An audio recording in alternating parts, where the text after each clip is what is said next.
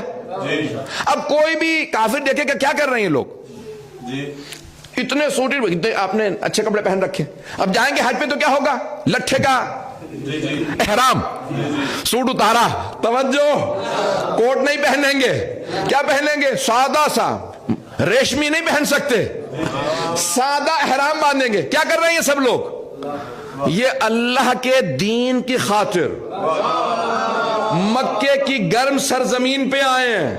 اگر اللہ کو ہالیڈے کرانی ہوتی نا تو سوئٹزرلینڈ میں رکھ دیتا، کینیڈا کے نیاگرا فال کے سامنے رکھتا. اللہ نے کہا نہیں، نہ وہاں پہ پانی ہوگا، میں اپنے نبی زادے اسماعیل کے قدموں کا پانی پلاؤں گا.